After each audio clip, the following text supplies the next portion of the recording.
Hi, this is Deepak Modak and welcome back to another new video. আজকের ভিডিওতে SSC সংক্রান্ত একটি update নিয়ে চলে এসেছি।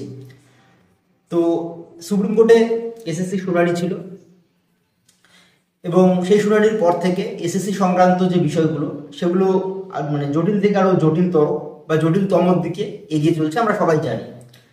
ঠিক সেই মুহূর্তে কলকাতা হাইকোর্টের তরফ থেকে এসএসসিকে একটি নির্দেশ দেওয়া হয়েছে যে ওএমআর যে রয়েছে অর্থাৎ সেকেন্ড এসএলএসটি 2025 সালের যারা ক্যান্ডিডেট রয়েছে তাদের ওএমআর পাবলিশ করতে হবে, অর্থাৎ পাবলিক ডোমেনে সবাইকে দেখাতে হবে কে কত নাম্বার পেয়েছে, মানে ওএমআর কটা ঠিক করেছে কটা ভুল করেছে। তো এই ছিল আজকের এসএসসি সংক্রান্ত আপডেট। বাকি আগামীকাল এসএসসি সংক্রান্ত একটি গুরুত্বপূর্ণ শুনানি রয়েছে, 10 মার্কসের শুনানি। তো সেটাতে কি আপডেট উঠে আসবে সেটা জানার জন্য অবশ্যই আমাদের চ্যানেলকে, মানে যারা ইউটিউব থেকে দেখছো চ্যানেলটাকে সাবস্ক্রাইব করতে হবে, আর যারা পেজ থেকে দেখছো তো পেজটিকে ফলো করতে হবে। আর যদি আপডেট ভালো লাগে তাহলে ভিডিওটিকে লাইক করে দিও আর বন্ধুদের সঙ্গে খুব খুব খুব বেশি শেয়ার করে দিও। ধন্যবাদ।